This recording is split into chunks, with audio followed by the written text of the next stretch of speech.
Assalamu alaikum, ladies and gentlemen. So once again a very warm welcome. So आज आपके लिए मैं एक बड़ी ही ज़बरदस्त किस्म की लर्निंग लेकर आई हूँ. सो जो लर्निंग है हमारी that is all about the importance and selection of our words कि हमें अपने अल्फाज का चुनाव जो है वो कैसे करना चाहिए. आपने बादशाह अकबर का नाम तो आप में से काफ़ी सब लोगों ने सुना होगा. सो जो ये मुग़ल बादशाह अकबर थे, एक रात इनको एक ख्वाब आया. उस ख्वाब की ताबीर के लिए सुबह के टाइम उन्होंने अपने सारे दरबारी जो है वो बुला लिए और उन्होंने कहा कि भाई मेरे ख्वाब की ताबीर मुझे बताओ. जितने भी लोग थे उनमें से किसी ने भी जो है वो कोई जवाब नहीं दिया. एंड में जो उनके वज़ीर थे उन्होंने कहा कि बादशाह अकबर, अगर मैं जान की अमान पाऊँ तो आपको बताना चाहता हूँ कि ये ख्वाब जो है ये कोई अच्छा ख्वाब नहीं है. इस ख्वाब की ताबीर ये है कि आपके सारे अजीज़ व अकारिब आपकी आंखों के सामने मर जाएंगे और आप जो है वो सबसे एंड में वफ़ात पाएंगे. बादशाह अकबर को बड़ा गुस्सा आया. उन्होंने अपने वज़ीर को सज़ा दे दी और फिर उसके बाद उन्होंने अपने मशीर मशीर जिसको हम मॉडर्न लैंग्वेज में अब एडवाइज़र कहते हैं जी. उन्होंने अपने एडवाइज़र को बुलाया और उससे कहा कि भी हाँ भाई मुझे बताओ इस ख्वाब की जो है वो क्या ताबीर है. मशीर ने कहा कि बादशाह अकबर ये बहुत ही ज़बरदस्त किस्म का ख्वाब है और ख्वाब बताता है कि जी आपकी उम्र जो है वो बड़ी दराज़ होगी. आपके जितने भी अज़ीज़ व अकारिब हैं उनमें से आप जो है वो सबसे ज़्यादा उम्र जिएंगे. बादशाह इसके ऊपर बड़ा खुश हुआ और उन्होंने क्या किया जी, बादशाह सलामत ने अपने मशीर को जो सा है वो हीरो जहवरात के साथ जो है वो उसको तोल दिया. मेरा सवाल अब आप सबसे ये है कि जनाब बताएं कि दोनों ने क्या डिफरेंट कहा. दोनों ने एक ही तो तरह का मैसेज कहा था जी. जो वज़ीर था उसने ये कह दिया कि आपके अजीज़ो अकारिब आपकी आंखों के सामने मर जाएंगे. मैं इसमें अगर देखा जाए तो जी मैसेज सिर्फ इतना ही है कि जो हमारे अल्फाज का चुनाव है वो किस तरीके से हमारी तमाम बातों के मतलब को बदल देता है. अगर देखा जाए the selection of the word affects everything. It affects our relationships, it affects our working relationships as well. चाहे हम हाउस वाइफ हैं, चाहे हम वर्किंग लेडी हैं, चाहे हम बिजनेस मैन हैं, अगर हमें ये नहीं मालूम कि किस मौके के ऊपर कितनी बात कहनी है और किस तरीके से कहनी है तो कभी भी हम सक्सेसफुल नहीं हो सकते हैं. देखा जाए तो जो कामयाबी का राज है वो इसी चीज़ में है कि हम जो है वो किस तरीके से और कहाँ पर कितनी बात कहते हैं. कम्युनिकेशन के बारे में जो है वो डिफरेंट तरह की कोट्स भी लिखी गई हैं.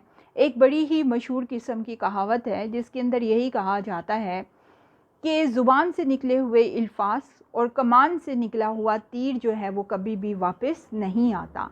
इसलिए हमें जो है वो अपने वर्ड्स की सिलेक्शन जो है वो उसको काफ़ी बेहतरीन तरीके से करनी चाहिए.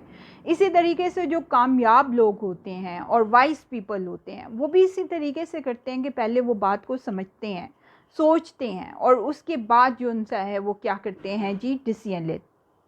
अच्छा देखा जाए तो इसको सोचने का जो है वो एक और भी नज़रिया है. इसको सोचने का दूसरा नज़रिया कार जो है वो ये है कि हर एक इंसान चीज़ों को एक ख़ास लेंस से देखता है जो कि उसने ख़ुद से जो है वो डिफरेंट चीज़ों के बारे में सोची होती हैं और वो हमेशा वैसा ही जो है वो चीज़ों को देखना चाहता है. लेकिन इसके कुछ नुकसानात हैं. इस स्टोरी के अंदर अगर हम देखें तो इसके अंदर एक और भी जो है वो नज़रिया कार है इसको देखने का. हर इस स्टोरी से जो है वो हमें ये भी पता चलता है कि हर इंसान जो है वो चीज़ों को डिफरेंट अंदाज से देखता है. अगर हम हमेशा चीज़ों को अपने ही अंदाज से देखते हैं तो आखिरकार क्या होता है, हमारा विज़न जो है वो क्या हो जाता है, ब्लर हो जाता है. ये इसी तरह से है कि अगर हमने कोई ग्लासेस पहने हुए हैं और हम ऐसे एरिया से गुज़र रहे हैं जहाँ पे काफ़ी ज़्यादा जो है वो टेम्परेचर चल रहा है कोल्ड की तरफ और हमारी ग्लासेस के ऊपर एकदम से सारा मॉइस्चर आ जाए और उसकी वजह से हम जो है वो कम्प्लीटली हमारा जो विज़न है वो क्या हो जाता है, ब्लर हो जाता है. सेम इसी तरीके से अगर हम चीज़ों को बग़ैर समझे, बग़ैर सोचे, बग़ैर सुने हमेशा अपने ही अंदाज से देखते रहते हैं, तो आहिस्ता आहिस्ता क्या होता है जी, हम चीज़ों को देखने की, सोचने की, समझने की हमारी सलाहियत जो है वो क्या होती चली जाती है, कम होती चली जाती है। सो ये जब हम विज़न की बात करते हैं, ये सिर्फ़ और सिर्फ़ उन लोगों के लिए नहीं है जो कि वर्किंग होते हैं, ये हर एक बंदे के लिए इम्पॉर्टेंट है। ये इवन पेरेंट्स के लिए बड़े इम्पॉर्टेंट है जी। पेरेंट्स जो हैं वो सारी ज़िंदगी अपना टाइम जो है वो गुजार लेते हैं, और उससे ही है भई, उनकी कुछ लर्निंग्स भी होती हैं जो कि उन्होंने सारी ज़िंदगी के मुताबिक अपनी लर्निंग्स जो हैं वो क्या की होती हैं जी, उनको सीखा होता है, उसके मुताबिक अपनी ज़िंदगी को गुजारा होता है। लेकिन आहिस्ता आहिस्ता वक्त जो है वो क्या होता चला जाता है जी, बदलता चला जाता है।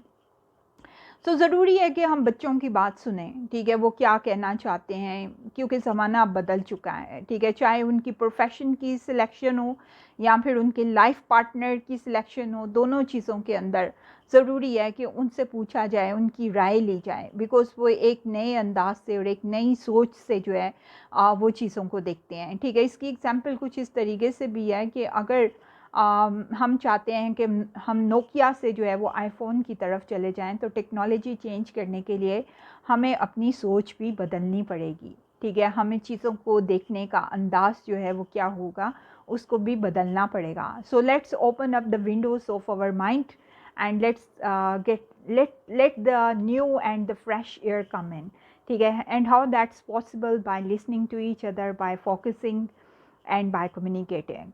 So I will be available once again in my next video for communicating something new and different. So till that time, stay happy, stay blessed, and see you again. Thank you very much, and Allah Hafiz.